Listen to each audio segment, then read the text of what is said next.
Hello friends, എല്ലാവർക്കും എൻ്റെ വീഡിയോയിലേക്ക് സ്വാഗതം. ഞാൻ ഇന്നിവിടെ ഉണ്ടാക്കാൻ പോകുന്നൊരു വൈറ്റ് ഫോറസ്റ്റ് കേക്കാണ് ഉണ്ടാക്കാൻ പോകുന്നത്. അപ്പോൾ നമ്മളിപ്പോൾ കാണിച്ച ഗ്ലാസിൻ്റെ അളവിനാണ് നമ്മൾ അളവെടുക്കുന്നത്. അന്നേരം നമ്മൾ ഗ്ലാസ് വെച്ചിട്ട് അതിനകത്ത് മൈദാമാവ് നമ്മൾ ഇട്ട് കൊടുക്കുകയാണ് ചെയ്യുന്നത്. നമുക്ക് ഗോതമ്പ് മാവിനകത്ത് വേണമെങ്കിലും ഉണ്ടാക്കാം. ഞാൻ മൈദാമാവിനകത്താണ് ഉണ്ടാക്കുന്നത്.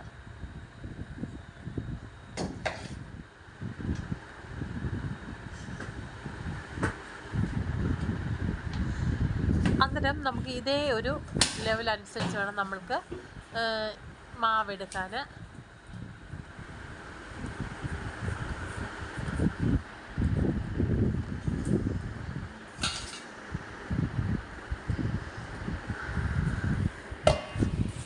അന്നേരം ഞാൻ വേറൊരു പാത്രം വെച്ച് കൊടുത്തിട്ടുണ്ട്. അതിനകത്തോട്ട് നമ്മൾ അളന്നെടുത്ത മാവ് അതിനകത്തോട്ട് ഇട്ട് കൊടുക്കുകയാണ് ചെയ്യുന്നത്. അതിനുശേഷം നമ്മൾ ഇട്ട് കൊടുക്കുന്നത് സോഡാപ്പൊടിയാണ് ഇട്ട് കൊടുക്കുന്നത്. 1/2 ടീസ്പൂണാണ് ഇട്ട് കൊടുക്കുന്നത്.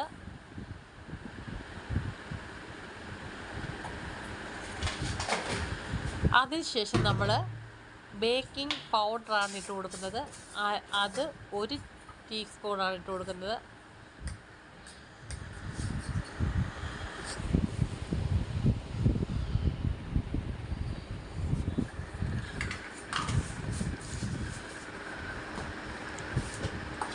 അതിനുശേഷം നമ്മൾ ഇതെല്ലാം കൂടെ നന്നായിട്ടൊന്ന് മിക്സ് ചെയ്ത് കൊടുക്കുക. എന്ന് വെച്ചാൽ കട്ട കെട്ടാതിരിക്കാൻ വേണ്ടിയാണ്. അപ്പോൾ എല്ലാം കൂടെ ഒന്ന് മിക്സ് ചെയ്തതിന് ശേഷം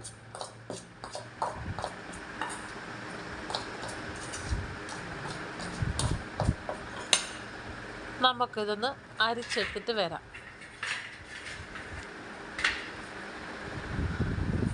അന്നേരം നമ്മൾ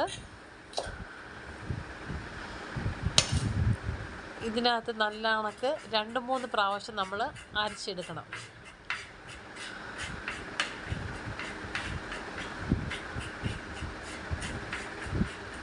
അങ്ങനെ നമുക്ക് അരിച്ചെടുത്തിട്ട് വരാം. അങ്ങനെ നമ്മളുടെ മാവൊക്കെ അരിച്ചെടുത്തിട്ട് വന്നിട്ടുണ്ട്. അത് നമ്മളങ്ങോട്ട് മാറ്റി വെച്ചതിന് ശേഷം നമ്മൾ പഞ്ചസാരയാണ് എടുക്കുന്നത്. അപ്പോൾ നമ്മൾ മാവെടുത്ത് ആ ഗ്ലാസിൻ്റെ ഫുൾ നമ്മൾ എടുക്കുന്നില്ല, അതിൻ്റെ 1/4 ഭാഗമേ എടുക്കുന്നുള്ളൂ. അപ്പോൾ അന്ന് വെച്ചാൽ പൊടിക്കുമ്പോൾ തോനെ കാണും. അതുമല്ല, മധുരം വേണ്ടുന്നവർക്ക് അതിനാവശ്യത്തിന് എടുക്കാവുന്നതാണ്. ഞാനിപ്പോൾ ഇത്രമേ എടുത്തിട്ടുള്ളൂ. അപ്പോൾ നമുക്കൊന്ന് ഒരു മിക്സിയുടെ ജാറിനകത്തോട്ടിട്ട് നമുക്കൊന്ന് പൊടിച്ചു കൊണ്ടുവരാം.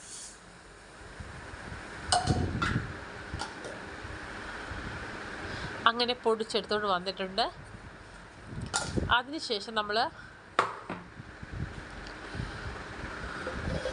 4 മുട്ടയാണ് എടുത്തിരിക്കുന്നത്. അത് മിക്സിയുടെ ജാറിനകത്തോട്ട് നമ്മൾ പൊട്ടിച്ചൊഴിക്കാൻ പോവുകയാണ്.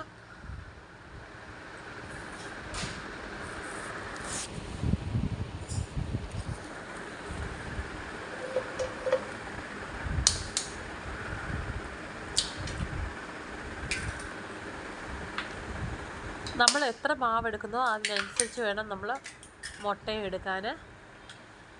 ഇപ്പം ഞാൻ 1 ഗ്ലാസ്സാണ് എടുത്തിരിക്കുന്നത്. അതിന് ഞാൻ 4 മുട്ടയാണ് ഇവിടെ എടുത്തിരിക്കുന്നത്.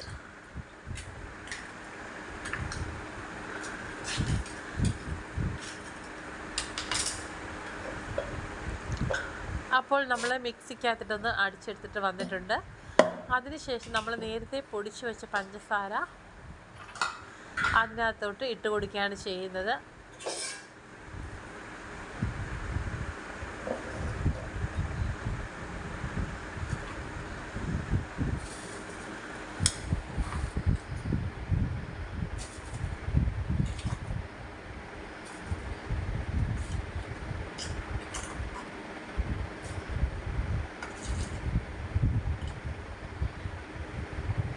അങ്ങനെ നമ്മൾ പഞ്ചസാര എല്ലാം ഇട്ട് കൊടുത്തിട്ടുണ്ട്. അതിനുശേഷം ഞാൻ 1/2 ഗ്ലാസ് സൺഫ്ലവറിൻ്റെ എണ്ണ എടുത്തിട്ടുണ്ടായിരുന്നേ, അത് ഒഴിച്ചു കൊടുക്കുകയാണ്.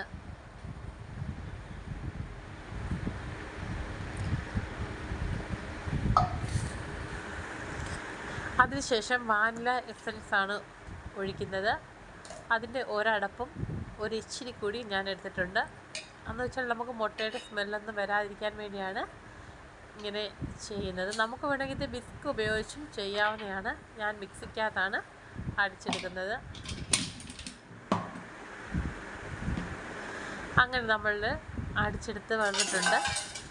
എന്നിട്ടൊരു പാത്രത്തിലേക്ക് ഒഴിക്കുകയാണ് ചെയ്യുന്നത്.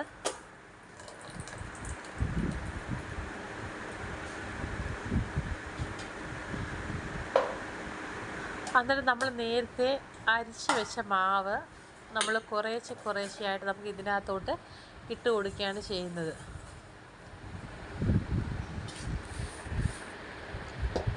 അപ്പോൾ ഒരേ പൊസിഷനിൽ തന്നെ നമ്മൾ അത് ഇളക്കി കൊടുക്കണം.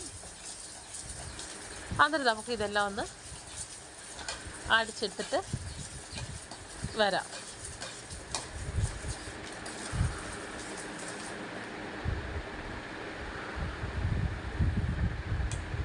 അങ്ങനെ നമുക്ക് ഇതേ രീതിയിലാണ് കിട്ടിയിരിക്കുന്നത്.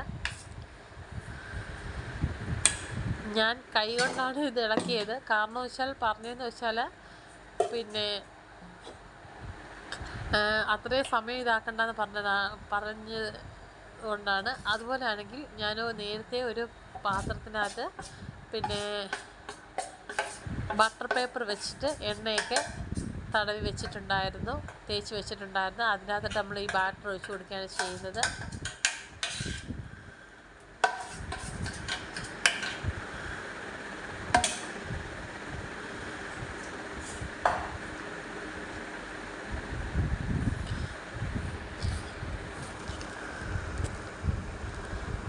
അതിനുശേഷം നമ്മൾ 2-3 പ്രാവശ്യം ഇങ്ങനെ തട്ടി കൊടുക്കുക. കാരണം എന്ന് വെച്ചാൽ എയർ ബബിൾസ് ഒക്കെ ഉണ്ടെങ്കിൽ പോകുന്നതിന് വേണ്ടിയാണ് ഇങ്ങനെ ചെയ്ത് കൊടുക്കുന്നത്.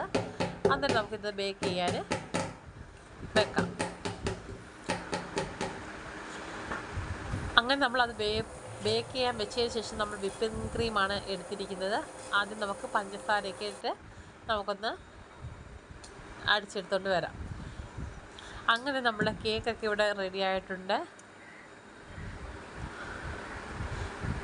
നല്ല സ്പോഞ്ചാണ്, നല്ല പഞ്ഞി പോലെ ഇരിക്കുന്ന കേക്കാണ്.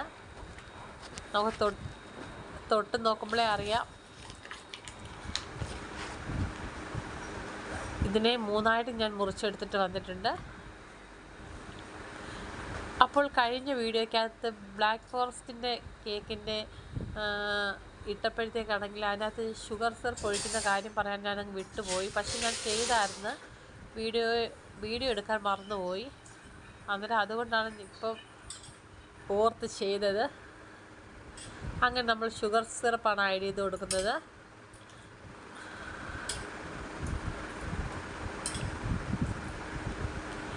എന്നിട്ട് നമുക്ക് വിപ്പിംഗ് ക്രീം അതിനകത്ത് നല്ല വൃത്തിയാണ് നമ്മൾ തേച്ച് പിടിപ്പിക്കുകയാണ് ചെയ്യുന്നത്.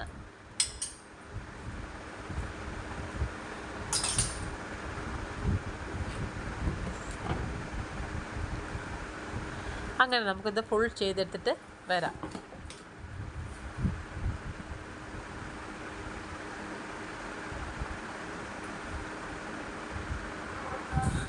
അപ്പോൾ ഇതാണ് നമ്മളുടെ ഫൈനൽ ലുക്ക്. ഇൻഷാ അല്ലാഹ് പുതിയൊരു വീഡിയോ ആയിട്ട് വരുന്നതായിരിക്കും.